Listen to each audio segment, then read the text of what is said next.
શ્રદ્ધાબેન રણજીતભાઈ ભુરિયા, ઉંમર 13 વર્ષ, રહેઠાણ જરી ખુર્દ, નિશાળ ફળિયા તાલુકો, જિલ્લો દાહોદ. ઘટનાનું વિગતવાર વર્ણન. શ્રદ્ધાબેન પોતાની માતા સુમિત્રાબેન સાથે પોતાના મામાના ઘરે સાહાડા ગામે જવા માટે નીકળ્યા હતા. માર્ગની યોગ્ય જાણકારી ન હોવાને કારણે તેઓ રસ્તો ભૂલી ગયા હતા અને એકલા હાલતમાં કાળી તવાઈ પાસે આવેલ અમદાવાદ ઇન્દોર હાઈવે રોડ ઉપર ચાલતા જોવા મળ્યા હતા.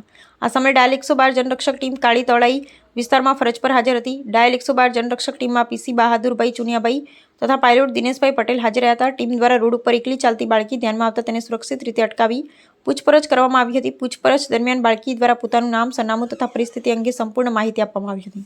પાયલોટ દિનેશભાઈ પટેલ દ્વારા જાતે કોલર બની કેસને સંભાળી જરૂરી કાર્યવાહી શરૂ કરવામાં આવી. આ દરમિયાન અન્ય કોઈ વ્યક્તિ દ્વારા ચાઇલ્ડ હેલ્પલાઇન પર પણ માહિતી આપવામાં આવતા થોડા સમયમાં ચાઇલ્ડ હેલ્પલાઇનની ટીમ સ્થળ પર પહોંચી અને તેઓ સાથે સંકલન કરવામાં આવ્યું હતું. ત્યારબાદ ડાયલ 112 કંટ્રોલ રૂમની મંજૂરી મેળવી ડાયલ 112 જનરક્ષક પીસીઆર વાન દ્વારા સંયુક્ત રીતે બાળકીને સુરક્ષિત રીતે તેના વાલી વારસા માતા પિતા સુધી પહોંચાડવામાં આવી હતી. બાળકી સંપૂર્ણ રીતે સુરક્ષિત મળી આવી અને તેને સફળતાપૂર્વક તેના માતા પિતા પાસે સોંપવામાં આવી હતી. ડાયલ 112 જનરક્ષક ટીમ દ્વારા સતર્કતા, જવાબદારી અને માનવતાભર્યા અભિગમ સાથે ઝડપી કાર્યવાહી કરી બાળકીની સલામતી સુનિશ્ચિત કરવામાં આવી હતી. બાળકીના પરિવારજનો દ્વારા ડાયલ 112 જનરક્ષક ટીમનો દિલથી આભાર વ્યક્ત કરવામાં આવ્યો હતો. અહેવાલ ચંદુભાઈ મોહન.